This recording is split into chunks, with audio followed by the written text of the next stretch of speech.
ಮತ್ತು ನಚಿಕೇತ ಇವರ ಸಂವಾದ.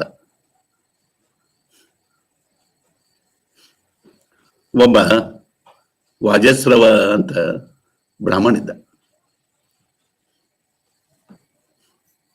ಅವ ಏನ್ ಮಾಡಿದ, ವಿಶ್ವಜಿತ್ ಅನ್ನುವಂತ ಮಹಾಯಾಗವನ್ನ ಮಾಡಿದ. ಆ ವಿಶ್ವಜಿತ್ ಮಹಾಯಾಗವನ್ನ ಮಾಡೋಣದ್ರಿಂದ ಸ್ವರ್ಗಲೋಕ ಪ್ರಾಪ್ತಿ ಆಗ್ತದ ಅಂತ ಆ ಫಲಾಪೇಕ್ಷೆಯಿಂದ ಅವ ಮಾಡಿದ.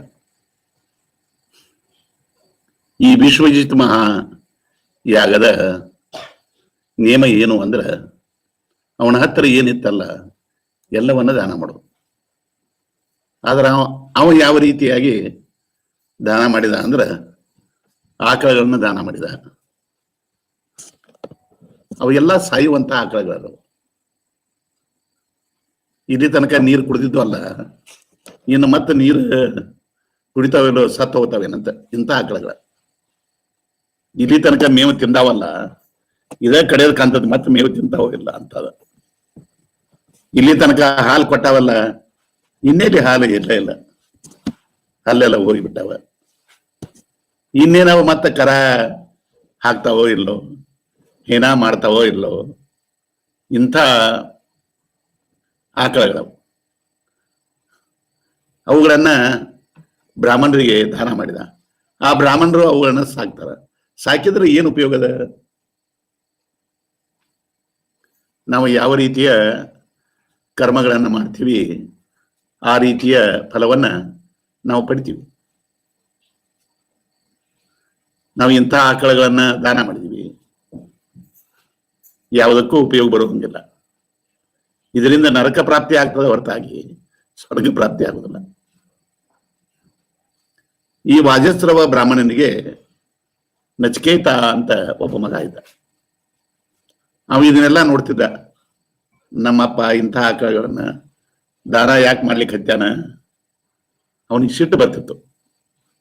ಅವಾಗ ನಚಿಕೇತ ಬಂದು ಕೇಳಿದ, ಅಲ್ಲಪ್ಪ, ಈ ಆಕಳಗಳನ್ನಂತೂ ಬ್ರಾಹ್ಮಣರಿಗೆ ನೀ ದಾನ ಮಾಡಲಿ, ಮತ್ತ ನನ್ನ ಯಾರಿಗೆ ಕೊಡ್ತಿ ಅಂದವ. ಅವನು ಸುಮ್ಮನೆ ಇದ್ದ. ನನ್ನ ಯಾರಿಗೆ ಕೊಡ್ತಿ ಅಂತ 2ನೇ ಸಲ ಅಂದ. ಅವಾಗಲೂ ಸುಮ್ಮನೆ ಇದ್ದ. 3ನೇ ಸಲ ನನ್ನ ಯಾರಿಗೆ ಕೊಡ್ತಿ ಅಂದವ. ನೀನು ಯಮ ಕೊಡ್ತೇನೆ ಹೋಗ. ನಾವು ಸಿಟ್ಟು ಬಂದ, ನಾನು ಕುಡಿಯಿಲ್ಲ, ತಂದೆ ಆಜ್ಞೆ ಆಗ್ಯದ ಅಂತ ನಮಸ್ಕಾರ ಮಾಡಿ ಅವ ಯಮಲೋಕಕ್ಕೆ ಹೋದ. ಕಠೋಪನಿಷತ್ತಿನೊಳಗೆ ಯಮ ಮತ್ತು ನಚಿಕೇತರ ಸಂಭಾಷಣೆ ಬರ್ತದೆ. ಯಮ ಅಂದ್ರೆ ಗುರು, ನಚಿಕೇತ ಅಂದ್ರೆ ಶಿಷ್ಯ. ಪ್ರಶ್ನೋತ್ತರ ಎಲ್ಲ ಅವ್ರ ನಡುವೆ ನಡೀತದೆ. ಈಗ ಇಂಥ ಆಕಳಗಳನ್ನ ದಾನ ಮಾಡೋದಕ್ಕಿಂತ ನಾವು ಮಾತಿನಿಂದನ ಪುಣ್ಯ ಗಳಿಸ್ಬೋದಲ್ಲ. ಎಷ್ಟೋ ಮಂದಿಗೆ ಮನಸ್ಸಿಗೆ ದುಃಖ ಆಗಿರ್ತದೆ.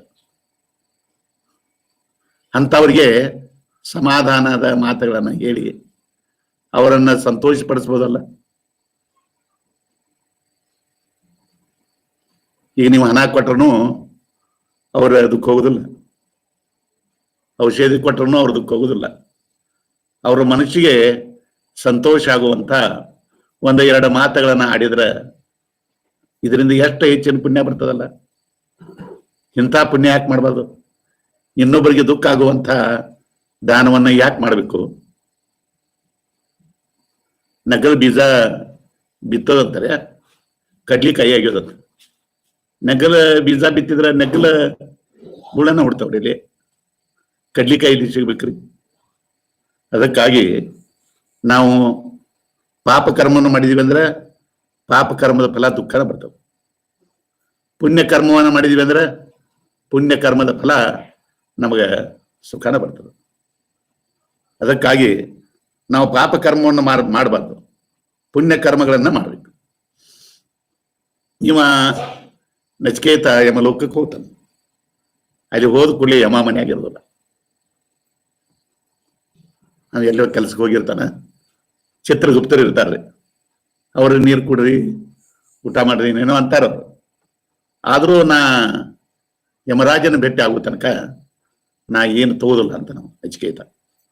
3 ಹಗಲು 3 ರಾತ್ರಿ ಅಲ್ಲೇ ಕೂಡುತ್ತಾನ ಹೊರಗ. ಯಮರಾಜ್ ಬಂದ್ ಕೂಡಿ ಭೇಟಿ ಆಗ್ತಾನೆ.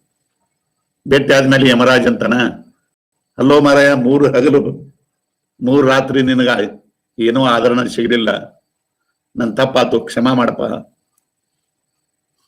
ನಚಿಕೇತನ ಮನಸ್ಸನ್ನ ಸಮಾಧಾನ ಮಾಡೋ ಸಲುವಾಗಿ ಯಮ ಏನ್ ಮಾಡ್ತಾನ, ನಿನಗೆ ಬೇಕಾದ 3 ವರಗಳನ್ನ ಬೇಡ ಅಂತ. ಬೇಕಾದ ವರಗಳನ್ನ ಬೇಡ ಅಂದ ಕೂಡಲೇ ನಚಿಕೇತ ವರಗಳನ್ನ ಬೇಡಕ್ಕೆ ಶುರು ಮಾಡ್ತಾನೆ. ಮೊದಲನೇ ವರ ಏನಂದ್ರ, ನಾ ಮರಳಿ ನಿನ್ನಿಂದ ನಮ್ಮ ತಂದೆಯವ್ರ ಕಡೆ ಹೋದ್ನಂದ್ರ ನಮ್ಮ ತಂದೆಗೆ ಸಿಟ್ಟು ಬರಬಾರ್ದು, ಮತ್ತ ನಮ್ಮ ತಂದೆ ನನ್ನನ್ನ ಗುರುತಿಸಿ ಮಾತನಾಡ್ಬೇಕು. ಆಮೇಲೆ ಅವ ರಾತ್ರಿ ಆರಾಮ್ ನಿದ್ರಿ ಮಾಡ್ಬೇಕು. ಇದು 1ನೇ ವರ. ಆಗ್ಲಿಂದವ ಯಮ. ನಿಂದು 2ನೇ ವರ ಏನೈತಿ ಅಂತ ಕೇಳಿದವ. ಇಲ್ಲ, ಸ್ವರ್ಗಲೋಕವನ್ನು ಹೊಂದುವಂತ ಯಾಗವನ್ನು ಮಾಡಬೇಕಾಗ್ಯದ, ಆ ಅಗ್ನಿಯನ್ನ ಪುಟ ಮಾಡಬೇಕಾಗ್ಯದ, ಅಂತ ಯಾಗವನ್ನ ಹೇಳು ಅಂತ. ನಾವು ನನಗೆಲ್ಲ ಗುರ್ತೈತಿ ಅಂತ ಹೇಳಿಬಿಡ್ತಾರ. ನಚಿಕೇತಾಗ್ನಿ ಅಂತ ಅದನ್ನ 3 ಸಲ ಚಯನ ಮಾಡ್ತಾನವ. ಅಗ್ನಿಯನ್ನ 3 ಸಲ ಚಯನ ಮಾಡ್ತಾನ. 3 ಸಲ ಯಾಕೆ ಚಯನ ಮಾಡ್ತಾನಂದ್ರ, ಈ ಪ್ರವಚನ ನೀವು ಕೇಳ್ತಿರ್ತೀರಿ, ಇದಕ್ಕೆ ಶ್ರವಣ ಅಂತಾರ. ಕೇವಲ ಈ ಕಿವಿಯಿಂದ ಕೇಳಿದ್ರಿ, ಇನ್ನೊಂದು ಕಿವಿಯಿಂದ ಬಿಟ್ರಿ, ಏನು ಉಪಯೋಗ ಐತಿ? ಕೇಳಿದ್ದೆಲ್ಲ ನಿಷ್ಫಲ ಅದ್ರಿ. ಕೇಳಿದ ಮ್ಯಾಗ ಮತ್ತೆ ಮರಳಿ ವಿಚಾರ ಮಾಡಕ್ರಿ. ಮತ್ತೆ ವಿಚಾರ ಮಾಡೋದಕ್ಕೆ ಮನನ ಅಂತ. ಮತ್ತೆ ಮನನ ಮಾಡಿದ್ರು ಅರ್ಧಕ್ ಬಿಟ್ರೆ ಅರ್ಧನ ಆತತ್ರ. ಅದು ಗಟ್ಟಿ ಆಗೋ ತನಕ ಮನನ ಮಾಡ್ಕೋತ ಹೋದ್ರಿ ಅಂದ್ರೆ ನಿಧಿಧ್ಯಾಸನ ಆಗ್ತದೆ. ಅದಕ್ಕೆ 3 ಸಲ ನಚಿಕೇತ ಅಗ್ನಿಯನ್ನ ಚಯನ ಮಾಡಿದ ಅಂತದೆಲ್ಲ ಬರ್ತದ. 2ನೇ ವರ ಆಯ್ತು ಅಂದವ. 3ನೇ ವರ ಏನ್ ಬಿಡ್ತಿ ಬೇಡು ಅಂದ. ನೀವೇನಂದ, ಸತ್ ಮ್ಯಾಗ ಏನ್ ಉಳಿತೈತಿ ಅನ್ನೋ. ಈಗ ಮನುಷ್ಯ ಸತ್ ಅಂದ್ರ ಏನು, ಕೆಲವೊಂದ್ ಜನ ಏನಾರ ಉಳಿತೈತಿ ಅಂತ ಹೇಳ್ತಾರ, ಕೆಲವೊಂದ್ ಜನ ಏನೂ ಉಳಿದಿಲ್ಲ ಅಂತ ಹೇಳ್ತಾರ. ಇಂಥ ಆತ್ಮವಿದ್ಯೆಯನ್ನ ನನಗೆ ತಿಳಿಸ್ಬೇಕು ಅಂತ ಯಮರಾಜ ಕೇಳ್ಕೊತಾನ. ಅವ ಯಮರಾಜ್ ಅಂತಾನ, ಮಾರಾಯ, ಆ ಆತ್ಮವಿದ್ಯೆ ಯಾಕೆ ಕೇಳ್ತಿ? ಅದು ಬಹಳ ಕಷ್ಟ ಐತಿ, ಅದು ಬಹಳ ಕಠಿಣ ಐತಿ. ಅದನ್ನೊಂದು ಬಿಟ್ಟು ಏನಾರ ಕೇಳಂತಾನ. ನಿನಗೆ ಬೇಕಾದ್ರೆ ನಾ ಹಣ ಕೊಡ್ತೀನಿ,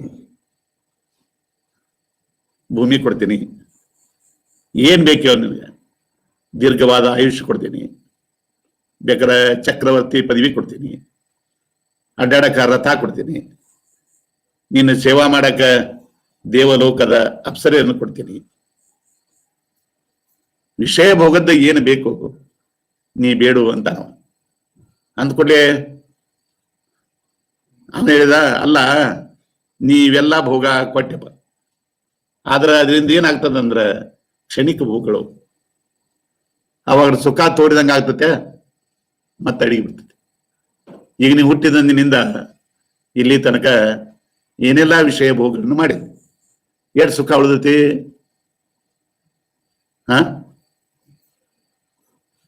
ವಿಷಯ ಭೋಗಗಳನ್ನ ಮಾಡೋದ್ರಿಂದ ಆ ಇಂದ್ರಿಯಗಳ ಒಳಗೆ ಏನು ತೇಜಸ್ ಇರ್ತೈತಲ್ಲ, ಆ ತೇಜಸ್ಸನ್ನ ಮಾಯ ಆಗ್ಬಿಡ್ತೈತಿ.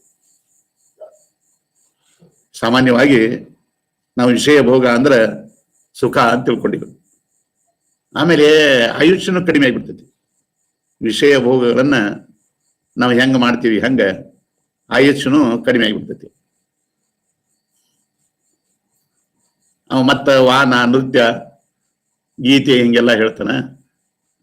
ನಿನ್ನ ವಾಹನ ನಿನಗೆ ಇರ್ಲಿ, ನಿನ್ನ ನೃತ್ಯ ಗೀತೆಗಳು ನಿನಗೆ ಇರ್ಲಿ, ನನಗೆ ನಾವು ಬೇಡ ಅಂತ ಹೇಳ್ತಾನೆ ನಚಿಕೇತ.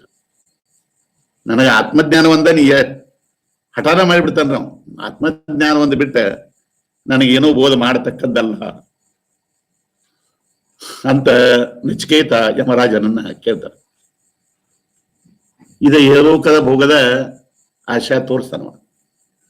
ಆದ್ರೆ ನಾವು ವಿಚಾರ ಮಾಡಿದ್ರೆ ಏಲೋಕದ ಭೋಗದಿಂದ ನಮಗೆ ಸುಖ ಶಾಂತಿ ಸಿಗ್ತದ್ರೆ, ಹುಟ್ಟಿದಂದಿನಿಂದ ಇಲ್ಲಿ ತನಕ ಏನೆಲ್ಲ ವಿಷಯ ಭೋಗವನ್ನು ಮಾಡಿರಿ ನೀವು. ಅದರಿಂದ ಸುಖ ಎಷ್ಟು ಸಿಕ್ತು ನಿಮ್ಗ? ಎಷ್ಟು ಸುಖ ಉಳಿದ? ಹುಟ್ಟಿದಂದಿನಿಂದ ಇಲ್ಲಿ ತನಕ ಏನೆಲ್ಲ ವಿಷಯ ಭೋಗ ಮಾಡಿರಲ್ಲ, ಸುಖನ ಉಳಿದಿಲ್ಲ. ಆ ವಿಷಯ ವಸ್ತುಗಳನ್ನ ನೀವು ಹೆಂಗ ಭೋಗ ಮಾಡ್ಕೋತ ಹೋಗ್ತೀರಿ, ಹಂಗ ಆ ವಿಷಯ ವಸ್ತುಗಳು ಜರ್ಜರಿತ ಆಗ್ತವ, ಜೀರ್ಣ ಆಗ್ತವ. ಮತ್ತೆ ಈ ಶರೀರನು ಜೀರ ಆಗ್ತವ, ಅವು ನಾಶ ಆಗಿ ಹೋಗ್ಬಿಡ್ತಾವ. ಈ ಶರೀರನು ನಾಶ ಆಗಿ ಹೋಗ್ಬಿಡ್ತದ. ಆ ವಿಷಯ ವಸ್ತುಗಳನ್ನ ನಾವು ಹೆಂಗ ಭೋಗ ಮಾಡ್ತೀವಿ, ಹಂಗಂಗ ಆ ವಿಷಯ ವಸ್ತುಗಳನ್ನ ಉಪಭೋಗ ಮಾಡ್ಬೇಕನ್ನುವಂತ ಆಶಾ ಹೆಚ್ಚಾಗ್ತದೆ. ಈಗ ನೋಡ್ರಿ, ಎಷ್ಟೋ ಜನ ಚಹಾ ಕುಡಿತೀರಿ, ಚಹಾ ಕುಡ್ದಂಗ ಕುಡಿಬೇಕಂತ ಆಶೆ ಹೆಚ್ಚಾಗ್ತದ, ಕಡಿಮೆ ಆಗ್ತದ, ಹೆಚ್ಚನ ಆಗ್ತದೆ. ಚಹಾ ಕುಡ್ದಂಗ ಆಶೆ ಹೆಚ್ಚಂದ್ರ, ಆಶೆ ಅಂದ್ರೆ ದುಃಖದ ಕಾರಣ ಅದ. ಮತ್ತ ಆಶೆ ಹೆಚ್ಚಾದ್ರ ಸುಖ ಹೆಚ್ಚಾತೋ ದುಃಖ ಹೆಚ್ಚಾತೋ? ಈ ಲೋಕದ ಭೋಗದೊಳಗನು ದುಃಖನ ಐತಿ. ಇವೇನೋ ಪರಲೋಕದ ಭೋಗ, ಸ್ವರ್ಗ ಲೋಕವನ್ನು ಅಂತಾರಂತ. ಸ್ವರ್ಗ ಲೋಕದೊಳಗೆ ಇಲ್ಲಿ ಸುಖ ಐತ್ರಿ? ಸ್ವರ್ಗ ಲೋಕದಾಗೂ ಸುಖ ಇಲ್ರಿ. ಅಲ್ಲಿಯೂ ಸಾಮಾನ್ಯ ಪೊಲೀಸ್ ಪೇದೆ, Havaldar, ASI, PSI, CPI, DYSP, SP, commissioner, ಹಿಂಗ ಒಂದಕ್ಕಿಂತ ಒಂದ ಹೆಚ್ಚಿನ ಸ್ಥಾನಗಳಿರ್ತಾವ. ಅಲ್ಲಿ ದೇವಲೋಕದಾಗ ಇದ್ದವ್ರಿಗೆ ಹೆಂಗಾಗ್ತದ ಅಂದ್ರ, ನಾ ಇನ್ನಷ್ಟು ಪುಣ್ಯ ಹೆಚ್ಚು ಮಾಡಿದ್ನಂದ್ರ ಆ ಪದವಿ ನನಗೆ ಸಿಗ್ತಿತ್ತಲ್ಲ, ಈ ದುಃಖ ಆಗ್ತದೆ ದೇವತೆಗಳಿಗೆ. ಮತ್ತ ಪುಣ್ಯದ ಫಲದಿಂದ ನಮಗ ಸ್ವರ್ಗ ಭೋಗ ಸಿಕ್ಕಿರ್ತದ. ಆದ್ರ ಆ ಭೋಗವನ್ನ ನಾವು ಹೆಂಗ್ ಮಾಡ್ಕೋತ ಹೋಗ್ತೀವಿ, ಹಂಗ ಇದು ಪುಣ್ಯ ತೀರಿದ್ರೆ ಹೆಂಗ? ಪುಣ್ಯ ತೀರಿದ ಮುಗಿದು ಹೋತ್ರಿ. ಕ್ಷೀಣೆ ಪುಣ್ಯೆ ಮೃತ್ಯುಲೋಕಂ ವಿಶಂತಿ. ಪುಣ್ಯ ತೀರ್ತಂದ್ರ ಆ ಸ್ವರ್ಗದ ಭೋಗ ಏನಿರ್ತದ ನಿಂತು ಹೋಗ್ತದೆ, ಕ್ಷಯ ಆಗ್ತದೆ. ಮುಂದೆ ಕ್ಷಯ ಆದ್ಮ್ಯಾಗ ಅಲ್ಲಿ ಮರ್ತ್ಯ ಲೋಕಕ್ಕ ಇವನು ಒದ್ದು ಕಳಿಸ್ಬಿಡ್ತಾರ. ಮರ್ತ್ಯ ಲೋಕದೊಳಗ ಯಾವ ಜನ್ಮ ಬರ್ತದೋ ಏನೋ, ಪತನ, ಅದು ಒಂದು ದುಃಖ ಆಗ್ತದ. ಈ ರೀತಿಯಾಗಿ ವಿಚಾರ ಮಾಡಿ ನೋಡಲಾಗೆ ಪರಲೋಕದ ಭೋಗದೊಳಗೂ ಏನು ಸುಖ ಇಲ್ಲ. ಅದಕ್ಕಾಗಿ ನಚಿಕೇತ ಏನಂತಾನವ, ಬೇಡ ನನಗೆ ನಿಜವಾದ ಸುಖವನ್ನು ಕೊಡುವಂತ ಆತ್ಮಜ್ಞಾನವನ್ನ ಬೋಧ ಮಾಡ್ರಿ ಅಂತ ನಚಿಕೇತ ಯಮರಾಜನಿಗೆ ಹೇಳ್ತಾನೆ. ಈ ಕಠೋಪನಿಷತ್ತಿನಲ್ಲಿ ಒಂದು ವಿಷಯ ಬರ್ತದೆ, ಏನಂತಂದ್ರೆ ಶ್ರೇಯಸ್ಸು ಮತ್ತು ಪ್ರೇಯಸ್ಸು. ಈ ಪ್ರಪಂಚದೊಳಗ ಎರಡು ಮಾರ್ಗಗಳು. ಪ್ರೇಯಸ್ ಅಂದ್ರೆ ವಿಷಯ ಭೋಗದ ಮಾರ್ಗ, ಚೈನಿ ವಿಷಯ ವಸ್ತುಗಳನ್ನ ಚೈನಿ ಮಾಡೋದು, ಸುಖವನ್ನು ಪಡಿಬೇಕನ್ನೋದು ಏನದಲ್ಲ, ಇದು ಪ್ರೇಯಸ್ಸು. ಈಗ ನಾವೆಲ್ಲ ವಿಷಯ ಭೋಗವನ್ನು ಮಾಡಿದ್ರೆ ಎರಡು ಸುಖ ಸಿಕ್ಕತ್ತೆ. ಈ ಪ್ರೇಯಸ್ ಮಾರ್ಗದಿಂದ ಸುಖನ ನಮಗೆ ಸಿಗುದಿಲ್ಲ. ಅದಕ್ಕೆ ಈ ಪ್ರೇಯೋ ಮಾರ್ಗವನ್ನ ಯಾರು ಅನುಸರಣೆ ಮಾಡ್ತಾರಂದ್ರ ಅಜ್ಞಾನಿಗಳ, ತಿಳುವಳಿಕೆ ಇಲ್ಲದವರು ಇದನ್ನ ಅನುಸರಿಸುತ್ತಾರೆ. ಆದ್ರೆ ಮತ್ತೊಂದು ಮಾರ್ಗದ ಶ್ರೇಯೋ ಮಾರ್ಗ ಅಥವಾ ಶ್ರೇಯಸ್ಸು. ಶ್ರೇಯಸ್ಸು ಅಂದ್ರೆ ಆತ್ಮಜ್ಞಾನದ ಮಾರ್ಗ.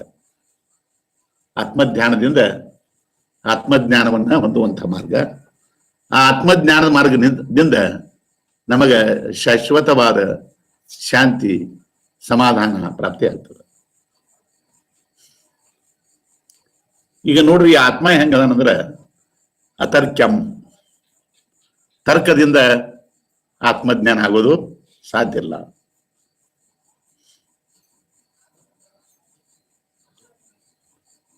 ತರ್ಕದಿಂದ ಇದು ಎಂದಿಗೂ ಸಾಧ್ಯ ಇಲ್ಲ. ಆದ್ರೆ ಅಧ್ಯಾತ್ಮ ಯೋಗದಿಂದ